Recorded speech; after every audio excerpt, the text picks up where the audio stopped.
Hi, welcome all to the digital launch of the Horizon by Gautam Bhatia, who you can see on the screen. Welcome, Gautam. Thanks. Thank you. Thank you for doing this.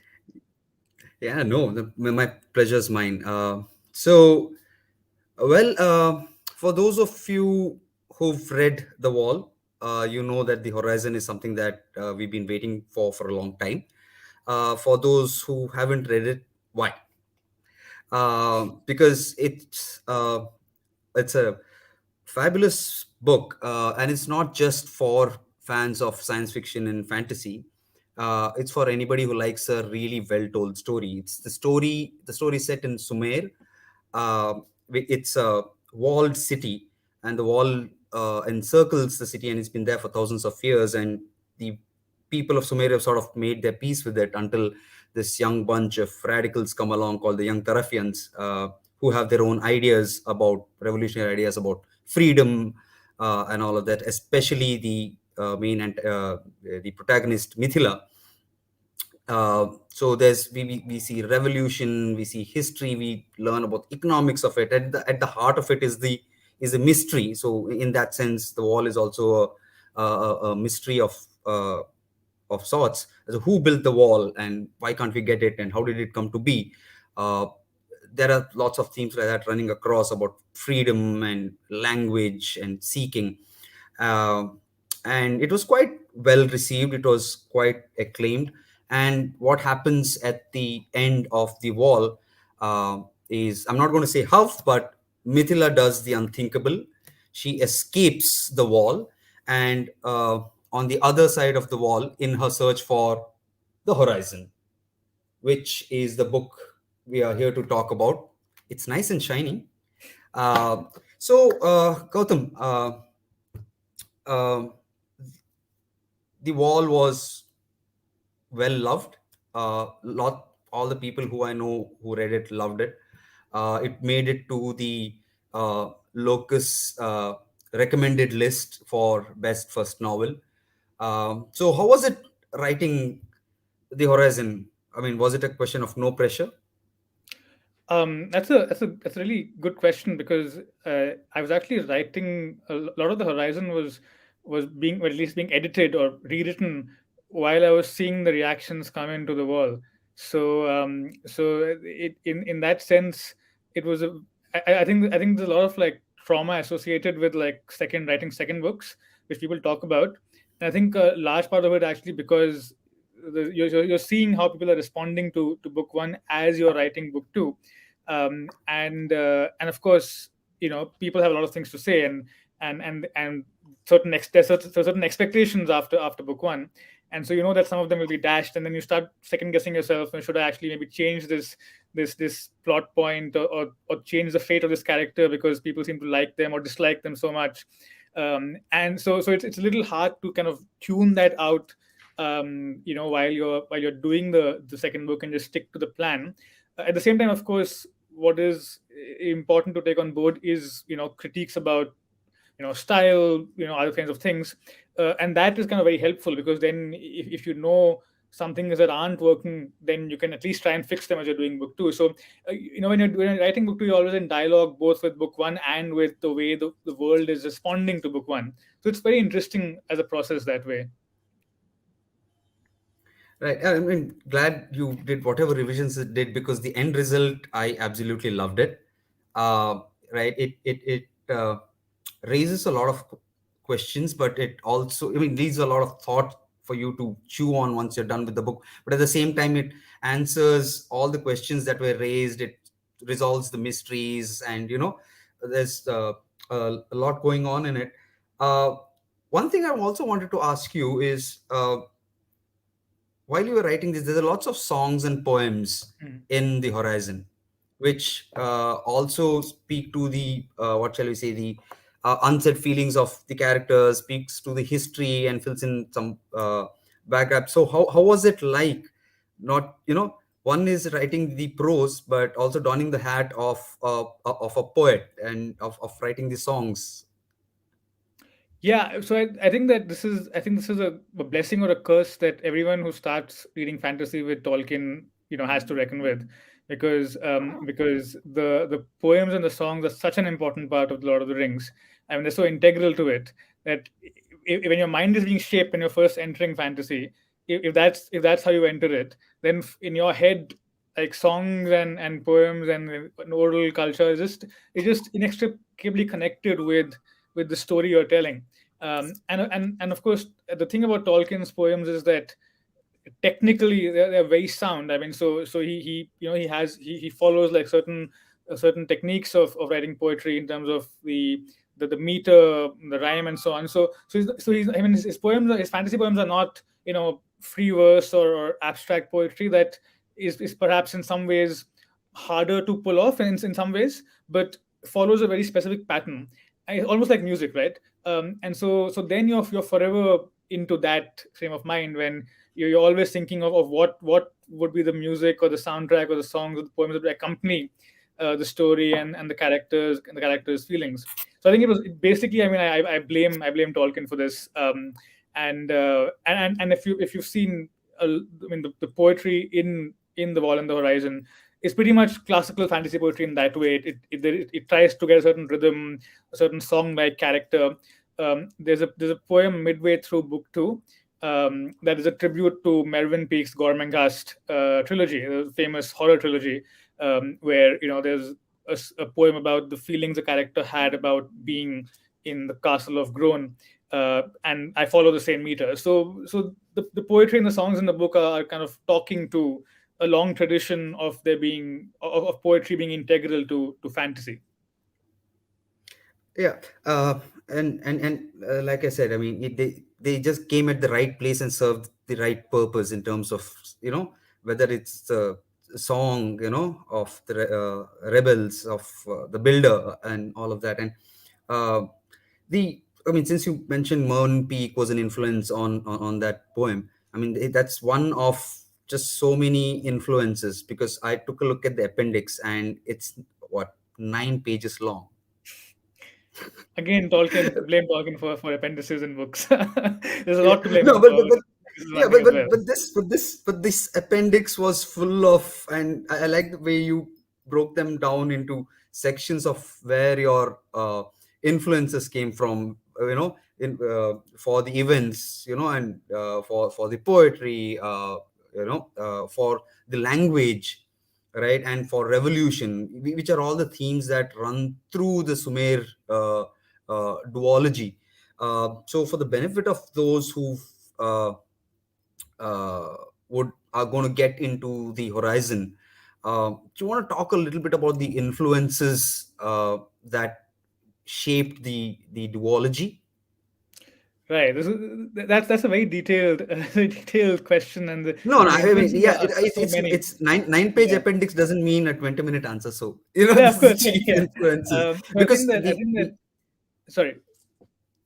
go ahead, go ahead. Yeah, so I think that, like, in genre, I think the greatest influence, I think people two influences. One is Ursula Le Guin, in the sense of, so in genre you have like dystopias and utopias. There's of course a long tradition of dystopic writing, and people all normally associate science fiction with dystopias. Le Guin had this beautiful phrase, an ambiguous utopia, in The Dispossessed, which is essentially, it's not a dystopia. In fact, the people in the world of the dispossessed, have their basic needs all met. There is, a standard of living, and it's meant to be a utopia. And then there are discontents within the utopia that make it ambiguous, which I think is for me very interesting, and really gives you scope to think about what happens when your basic needs are all met and there are still longings or yearnings that are present, and then how do you deal with conflict that arises in those kinds of cases. So that's like, so the idea of the ambiguous utopia is a major influence. The second is Isaac Asimov's novels in a very specific way. I think that of course there's a long history to those novels and to Asimov himself. There's a lot of history there. Yeah. um, Leaving that, like bracketing that, I think that one thing that his works do well is they change that one thing about the world that we take for granted, and then ask what happens then. So, for example, in Nightfall, uh, one of his very famous short stories and novels, then became a novel. It's that there's this planet with six suns, and so it has never known nightfall except for every once in 2,000 years. So what happens when night comes and the stars are seen for the first time in 2,000 years? How will people respond? And so those kinds of thought experiments where you take something so natural to the world and say, what if this wasn't there? Was a major influence. And so, of course, in the wall and the horizon is, what if the horizon did not exist and you couldn't have known what it is and didn't have a word for it, and your entire life was spent trying to imagine what it would be like, how would society look like? So I think, yeah, in genres, major influences are these two. Is what I'd begin by saying, and I think the rest maybe can unfold as people read. Yeah, I mean, I wouldn't want to. I mean, I think it was Sam Delaney who critiqued Dispossessed for its treatment of gender and all, and that is something that the wall and the horizon addresses, quite well. So, yeah, congratulations on that. So that one critique that Sam Delaney had about Dispossessed, you fixed it and you made it look good with the concept of the pure union. It's a heavy Uh, burden to discharge. But yeah.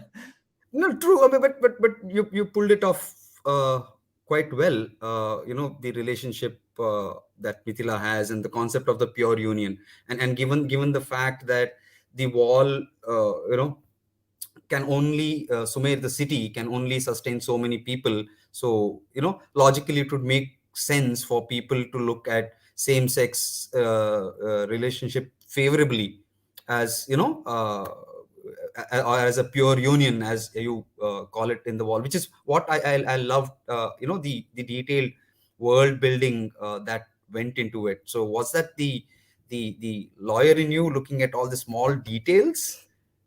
No, not at all. It was definitely more the science fiction fan, because I think one thing that one point that has been made, I think, a lot recently, and that's, I think, really I find important, is that when you're world building, you basically have so much freedom uh, to decide what that world will look like. So why would you want to replicate the same hierarchies, the same inequalities, the same oppressions that exist in our world? Why would you want to build if you have the freedom to build a whole new world? Why would you just transplant all of them and put them into this world as well? That's so fundamentally uncreative, in a certain way.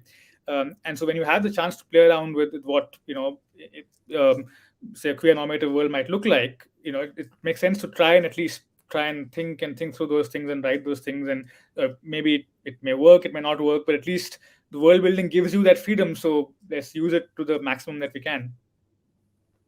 Yeah, and yeah, it shows that approach shows. Just to shift track a little bit, so when the wall came out, I mean, I'm a big fan of Indian spec fic, be it science fiction or fantasy. And when the wall came out, it was like a breath of fresh air, right? It was a fantasy that, uh, quite unlike any other that has come out of this region, right?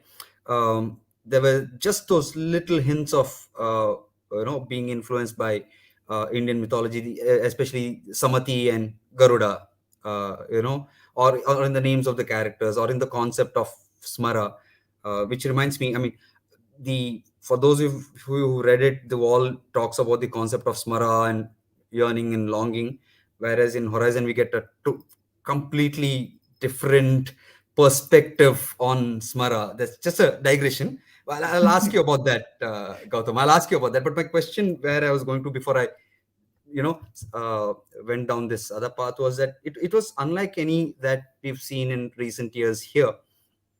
So, and since you said you yourself are a science fiction and fantasy fan, you're also an editor at Strange Horizons. You're a critic. You're a reviewer.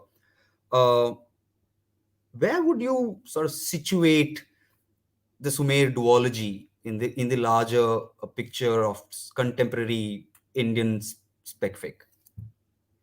I think like I think it was asked by defining what Indian spec fic means, right? Is it spec fic written by Indians?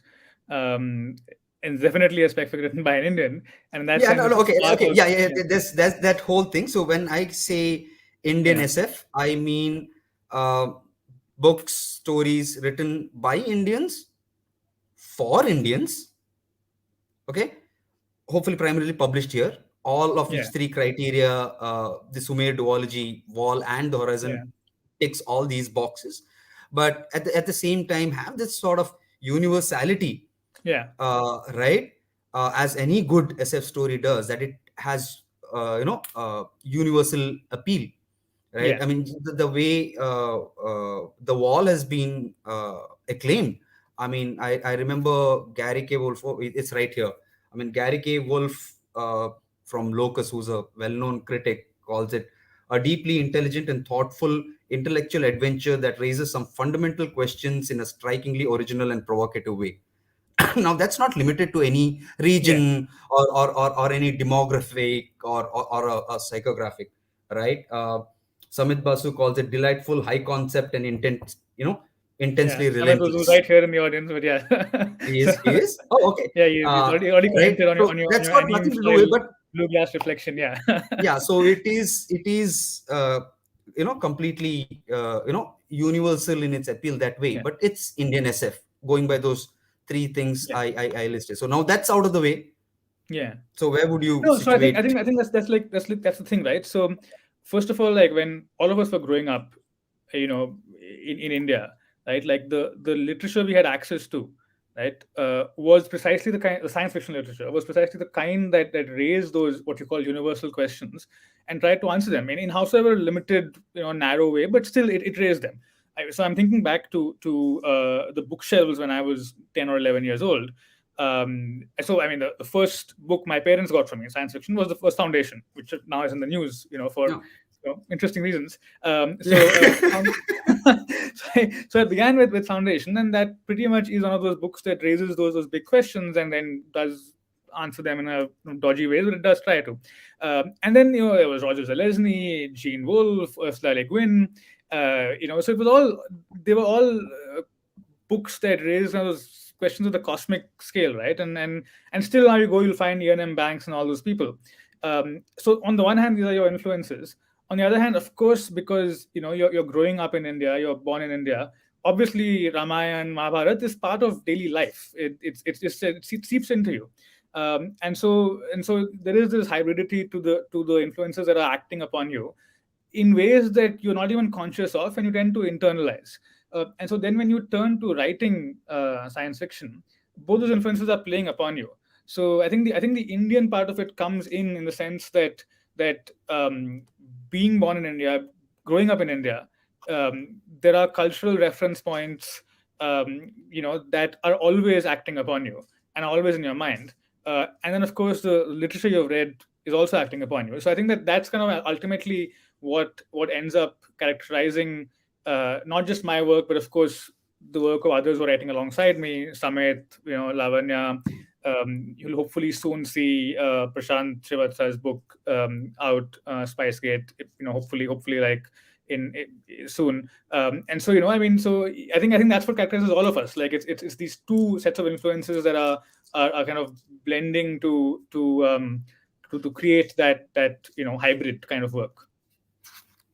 Yeah, no, it's quite interesting. I mean, it wasn't sort of overdone. It wasn't sort of, what shall we say, totally myth inspired. I loved the sort of deft touches, and it stayed at an influence level. It wasn't too overt. It sort of melded with the story and the characters. So that to me was brilliant. And I remember, Gautam, since I mentioned Smara, when we did that event last year about the Wall, and uh, I think two out of the five people who did the reading read about Smara, and that was a concept that was discussed a lot. That it means longing. Contextually, it means other things, and then in this one you come and give a completely different perspective. Was that always the game plan, that Yeah. you'll get them invested in Smara, and then you'll just put this googly on in the horizon? Yeah, that was the plan. Yeah, yeah. I mean, there were some things that so as I think I've said before. Ultimately, the horizon exists because I had to break up the wall at one point because it was getting too big It was getting too big for a single book, but the story always existed in my head. And specifically its core components, Smara and these various things, that was always there. And of course, the Horizon was written independently, and many of the things were new that I kind of imagined and wrote for the first time. But Smara and kind of these core ideas of what happens at the end, what the story really is, they were constant throughout. And speaking of influences, I mean, there's from, I mean, just looking at the appendix, everything from revolutions across the world, to from Romania to the Bengal famine to Tobin's dream of language. This is just so much packed in there. I mean, that's, and having follow you on Twitter, I know this is the kind of stuff that's into. Was it, how much of a challenge was it to pack all of this in, and did you actually have to leave something out? Oh, I had to leave so much out. There was I remember this that so one thing I've always been fascinated by is Salvador Allende's project Cybersyn, the attempt to like regulate the economy using algorithms in an egalitarian way. And in the first draft, I had this complete indulgence where I had this room, somewhere, which basically mimicked Cybersyn's control room, just like a top of the hat to like Allende and that era in Chilean history. I had to take it out because it was just an indulgence, and my editor said, "Look, like, I mean, this is not really fitting in. This is, you're clearly having fun, but like this just doesn't fit in." I had to take it out. So a lot of things were taken out. But as far as packing it in, so I think again this is just something that it gets internalized. I mean, the challenge was more for me when I was reading the manuscript, was to identify all the influences and try and acknowledge them, because otherwise it becomes kind of appropriating or borderline plagiarism, in fact, right? So I mean, if you're taking something that's you're inspired by, it's become part of you, and then it becomes part of your prose, but it's still like an inspiration. It's not still. I mean, you're obviously adapting it and changing it, but it still comes from a source. And so I think it was more to try and make sure that all the things that were playing in my head and had become part of my own kind of like outlook, and therefore then found the way on the page, um, were then acknowledged in the appendix. I think that was the challenge for me. Read pretty carefully and say, okay, like this line definitely is not mine. I've got it from somewhere. Where have I got it from? And then try and like reverse Google search it. Oh, this was where I got it from. So that was more the challenge, actually. Okay, but I love those cleverly placed Easter eggs. A tip to the late greats and all of that. So well done. That, I mean, the science fiction fan in you must be feeling proud. Uh, you know, Yeah, no, I for feel having like, slipped those in.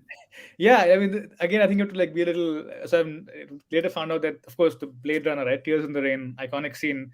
I've slipped in both in the Wall and the Horizon. So like it's just like it's just such a it's just always there. So someone like if someone like you reads it, be like, okay, isn't he overdoing Blade Runner a bit, right?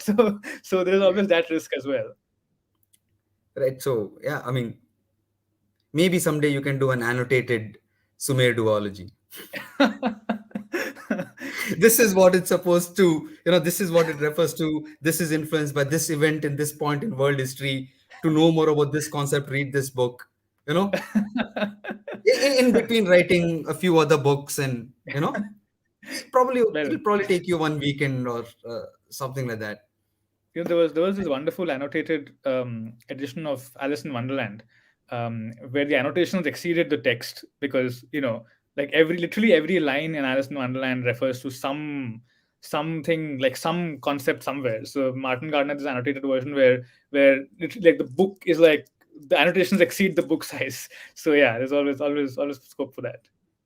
Okay, so you're setting up a challenge for yourself. Good, good, good. We'll love it. We will love it. We will love it. And the other difference in tone between the Wall and the Horizon, what I found is that you laid down the concepts and the arguments in the Wall, right? And all the resolution and the mysteries are answered in the Horizon. It brings things to a close. So, but if I had to sort of draw a hard line, the Mm. Wall was a lot of talk in terms of Yeah, concepts and yeah, arguments yeah, and yeah, debates. Yeah. right? Yeah. The whole trial in the parliament Yeah. and all of that. Whereas Yeah. the horizon sees a lot more things happening, right? Yeah. There's a lot more action. Hmm. And the tone was a lot more urgent. It felt more Yeah. plot driven than this thing. So how was it to sort of make that switch and write the action scenes and write that process of the discovery and just the revelations of these mysteries amidst all these dramatic circumstances? How was it? Yeah, it was a lot of fun. It yeah, I just felt like all the groundwork was being done in the wall, and like set up. It was being set up for the horizon, and the horizon kind of was able to then really kind of implement all of the setup. And honestly, I mean, yeah, you get this kind of, if you're doing an action scene, like your own heart rate starts to kind of like go up. You're like, your own, you get excited yourself while writing it. And it's a lot of fun doing like action scenes because it resolves the conflict, right? So it brings a kind of catharsis to it. So I really enjoyed a lot of that bit. And of course it had to be edited like heavily because um, in a certain sense, if you're setting out an argument and kind of setting out the positions and world building, it is somewhat like, I wouldn't say easier, but the path is clearer. um, in action scenes, it's always, are you laying it on too thick? Is the action scene going on too long? Is it too quick? If you're doing a sword fight scene and there are a couple in the horizon, are you being too technical, for readers, and in a way that takes away from the action? So how do you just get the right amount of authenticity along with the rhythm? So these are all challenges that I think you face whenever you're doing action scenes. But I think it was a lot of fun to write them. Right. Okay. So for those of you who are listening in, we'll be taking questions for Gautam in a very short bit. So if you have any questions, just uh, pop them into the comment section, and we'll take them as it comes. Um, but before we get to that, Gautam, could I ask you to read from the horizon a bit? Give us the Yeah. Yeah. So you I'll could just probably tell us the y- section, and yeah. Yeah, so I'll do a brief one. I'll do a brief one that is somewhere in the middle of the book, and it's a flashback, so therefore it wouldn't have any spoilers. I'll do it because I think it sums up some of the themes and the ideas in the book. The characters involved are Mithila, of course, and the other one is Dhara, who friend of hers who disappears in the beginning of the wall. And Mithila is just remembering an interaction or an episode she had with Tara. So I'll just read that out. So, and this is like a flashback. So what's that? Uh, there was a bamboo stick. It was pushed into the ground. Its thin shadow extended upon the furrowed field, matching its length. At one point on the shadow line, a twig marked the spot. What are you doing? Mithila said. Bent over, tracing a line from the twig along the shadow, Dhara did not reply. The summer sun blazed down upon them, making Mithila squint. The wall was a pen sketch in the background. Dhara dropped another twig a foot from the shadow tip. She straightened.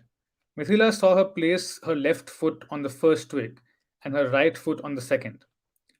Dhara turned to her, still standing like that. North, she said. Her eyes were shining. What? My body turns to the north. Yes, said Mithila. She cast a look around once to make sure that this wasn't some bizarre test.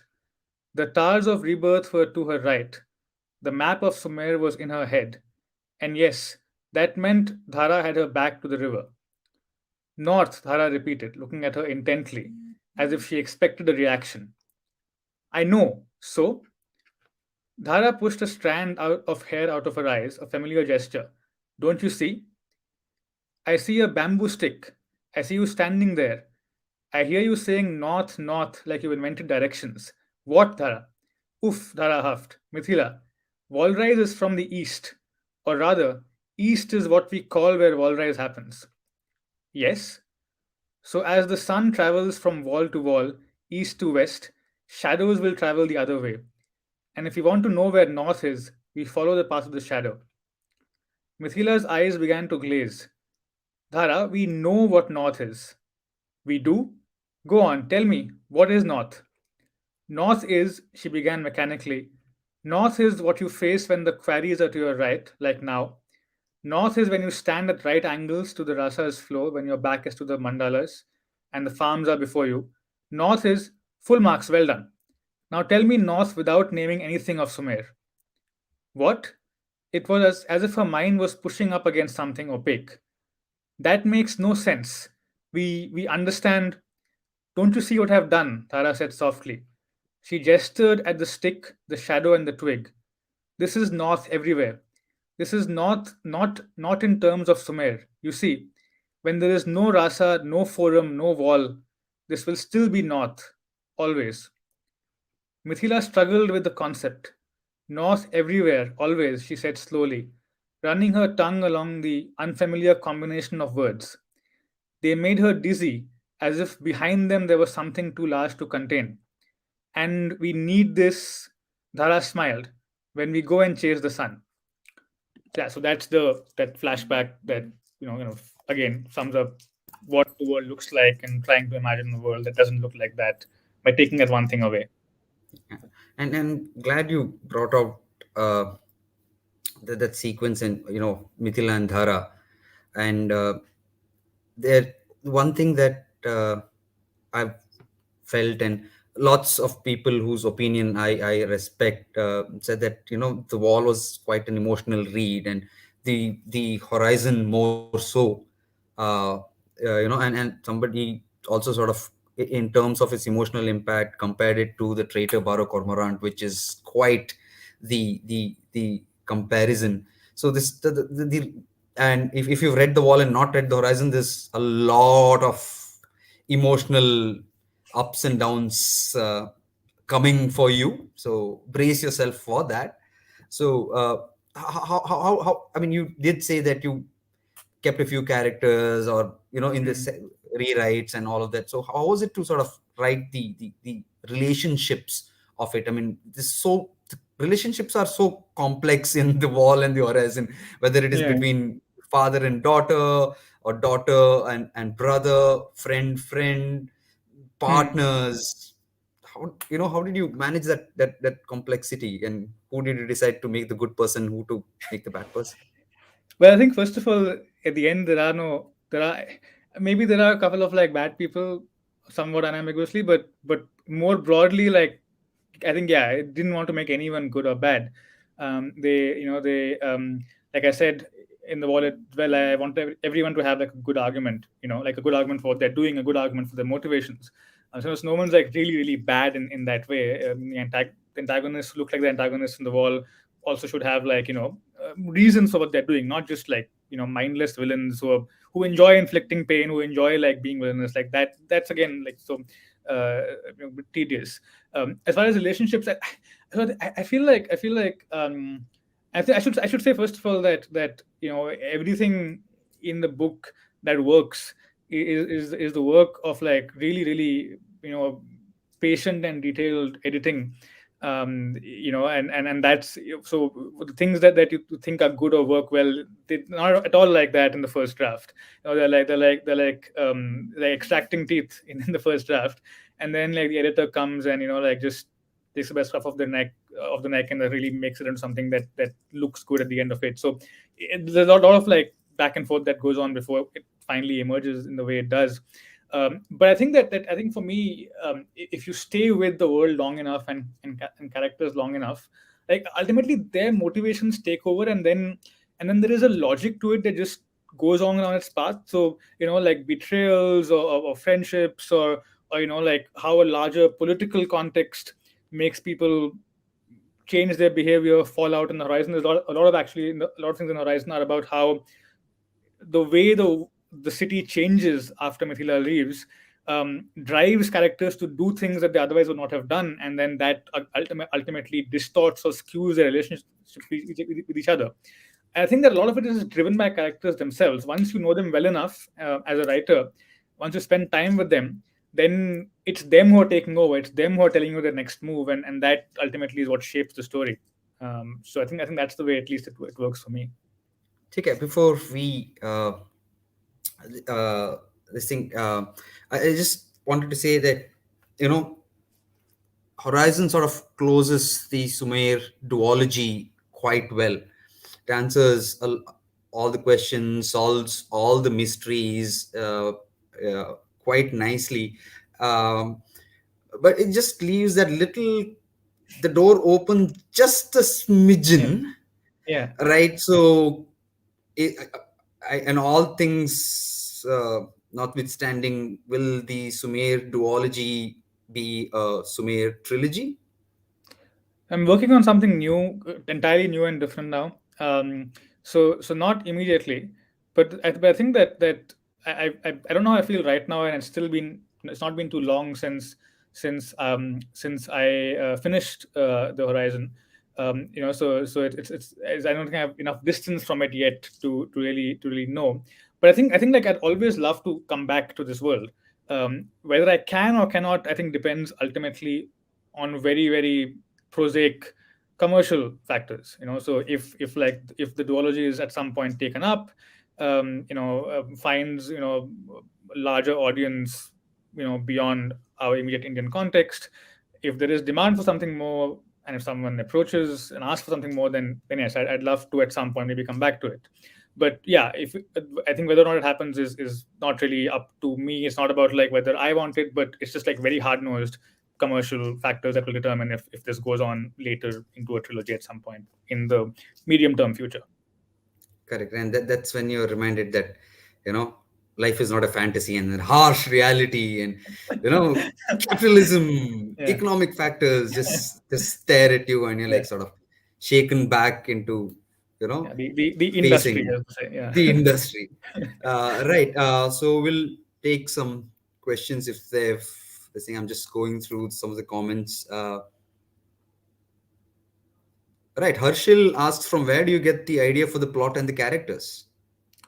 I mean, like it's just that I think in the beginning you normally have like that one core idea, like that one thing around which you build up like the whole edifice, um, and as you're building it up, like the ideas start kind of coming in. There's an interaction between the research you're doing and the ideas that are coming to you. But I think, yeah, for me it starts with that core premise, and then there's kind of like a dialogue between research and ideas, and the two feed off each other. That's the way it works for me. Okay. Uh, Vijay Lakshmi Harish asks that, and that's something that I mentioned as well, that so much in the wall and the horizon is about language and the ability to communicate. You talk about a bit in the appendix. See, your appendix is very, very interesting. Everybody's just talking about the appendix, um, right? But what was it for you, like for you to lose language in some places and create new words for some ideas? Because obviously, once Mithila has crossed the wall, she comes across Yeah, places and yeah, yeah, things and objects for which words don't exist in her yeah, vocabulary, yeah, yeah, right? So she has to sort of create her own yeah. new lexicon, so to speak. So how was that for you?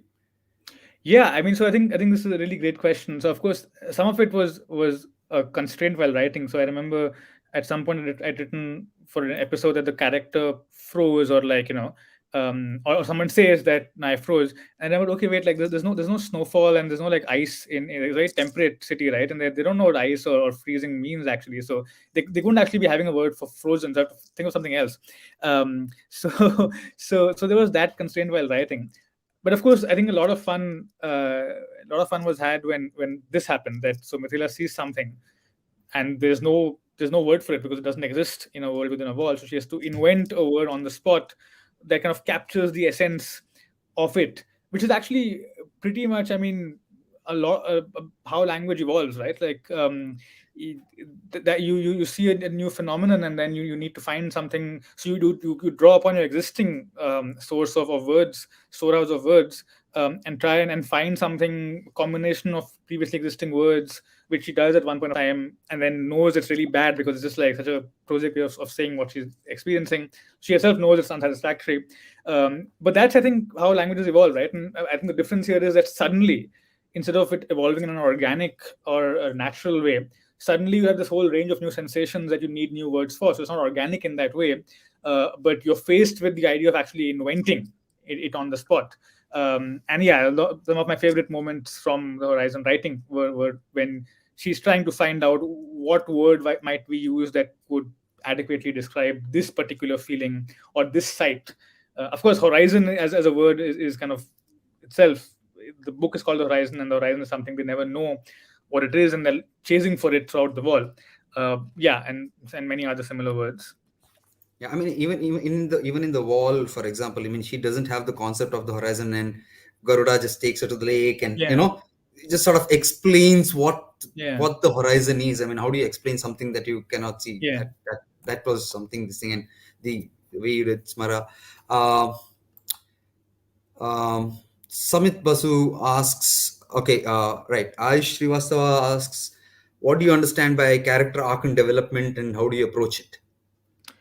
I don't think I have a science. I don't think I have a science for it. I think that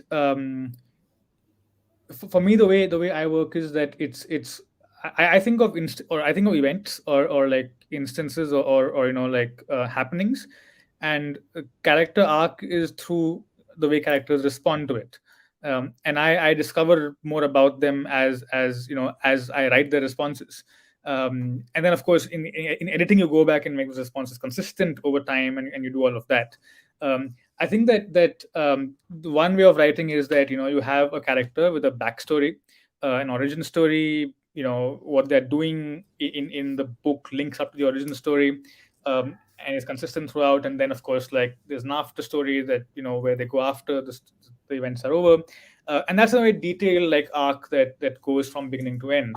My method is much more seat of the pants kind of stuff. That it's the events that kind of create the characters, and they kind of reveal themselves both to the readers and to me, in how they're responding to like the events and that's what I kind of plan first. I'm much more of a pantster that way than a plotter when it comes to doing that. But I think again, I want to emphasize is that there's a big difference between the first draft and the final draft. So this is how I work in the first draft.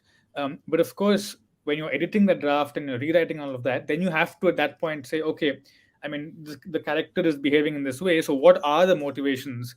What is their origin story? And you have to do that work at least at some point. And for me, that comes later on in the editing phase, so that you can make sure that they're being consistent like throughout, and it's not a disjointed character that's like in fragments, or something like that. Yeah. Okay, I mean, I wouldn't have pegged you to be much of a pantster, but it's nice to know. It's nice to know. Right.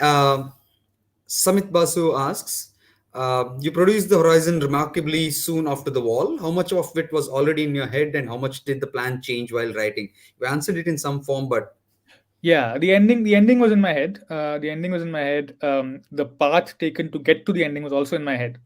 Um, but yeah, but a lot of it remained to be written in the sense that, like, I had like a roughly like, I mean, so initially when the first draft there was a single book, and I guess around like 50-60 pages of action took place after the end of the wall.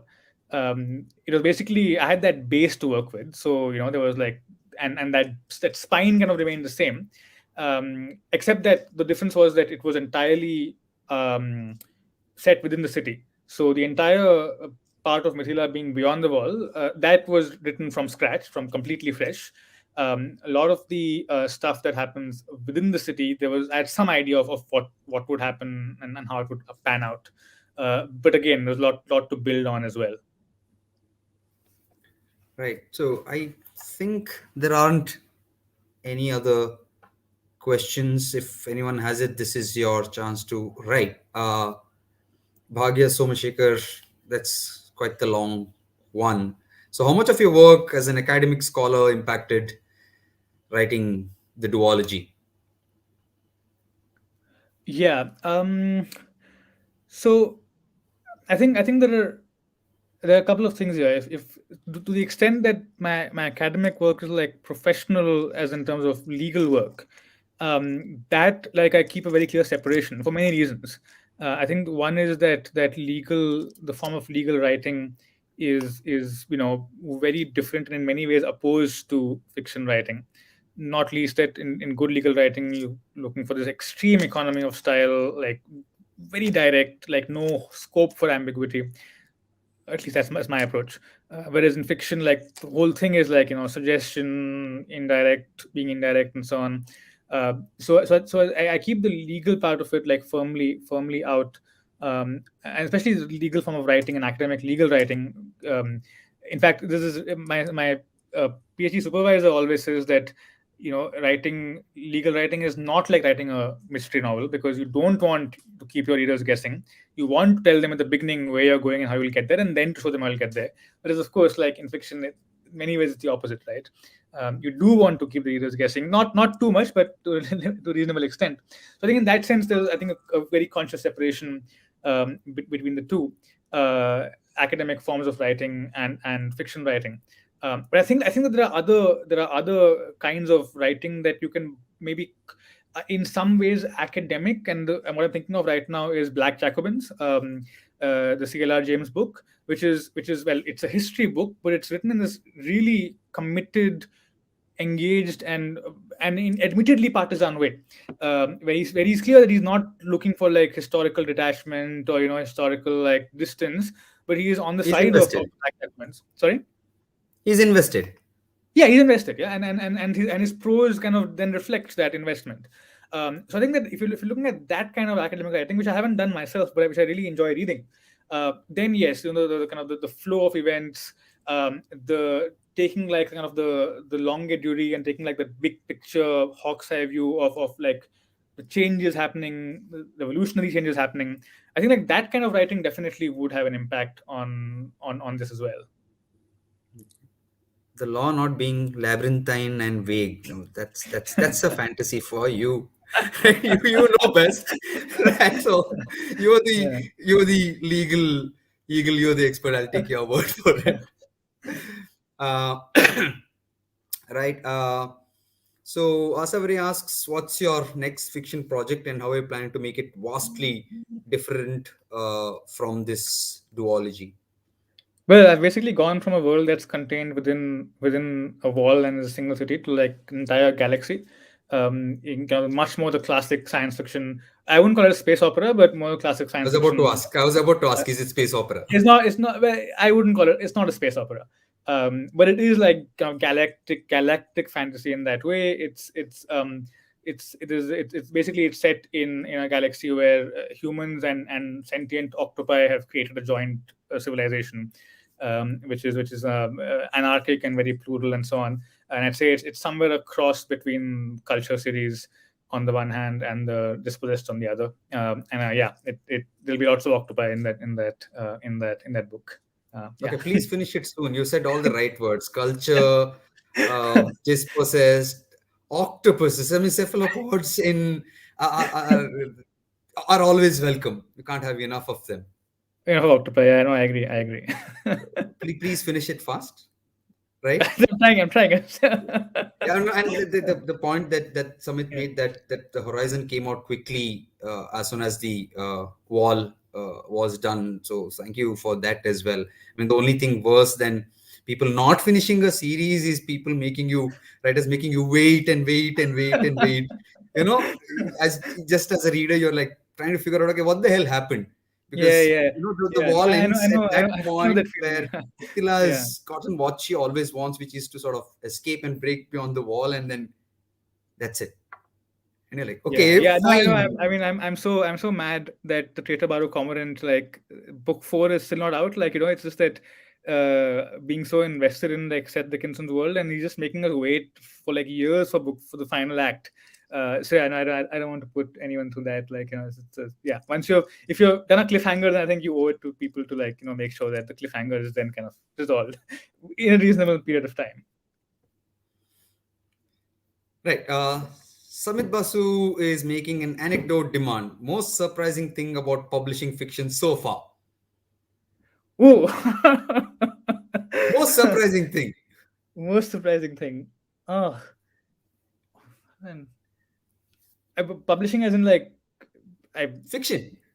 I mean, Hmm. because I mean, you wrote the transformative Yeah, yeah, yeah, yeah, constitution, but that's in the field that you've trained in, and that yeah, yeah, yeah. you hold a certain eminent position in, Yeah, right? But yeah. fiction. I think okay, yeah, I think for me it is like how the imposter syndrome just does not, like, go away. Like, I thought that, like, once you're done with, like, the book, and once, like, there is broadly, I mean, it is reasonably received, then you'll be confident enough going forward. Um, but it just doesn't, like, it just never goes away. Like, it's always there. So, which is not the case with No, no, no, nonfiction. no. That's not an anecdote. We I want an mean, anecdote something that happened, with something like actually happened, like a thing that yeah. happened. We want an anecdote with anonymized names. Um. Oh, right. Okay. Okay. Yeah. Okay. Fine. So this is obviously, like, all good anecdotes on Twitter. And so an editor whom I won't name because I don't remember their name now, genuinely don't remember their name, um, was tweeting about, things that they wanted to see, um, at their desk, and it was this wonderful, wonderful tweet thread about, give me all your diverse stories, give me your stories with, like, unlikable character, basically, like, every trope, kind of, like, puncture that trope. Give me something that nobody else wants. Give me something that nobody else has ever read. Give me something that is, just you, like, be you, all of that. 12 tweets, and I was like, wow, like, this is, like, what a fantastic thing. And the 13th tweet was, I only accept solicited emails from agents. So if you don't have an agent, don't submit. And I think, yeah, I mean, I guess, like, for me, that just sums up the industry. That in so many ways, both in what is said and what's unsaid, that is what the yeah, it just is a microcosm of the industry for me. The industry. That's the second time you've done that. Yeah. So yeah, it's yeah. We all know. I mean, hopefully it'll be this thing. Okay, we have time for one last question. Um, Ayush asks, okay, the reality of the earnings from the duology, expectations, and I mean, so the thing is, the problem here is that when I get my royalty statement, it combines transformative constitution and and the wall. So actually, I genuinely, actually, I don't know what the split earnings are. But I mean, what I can say is that it doesn't sustain. It can't sustain you. I think which all of us know.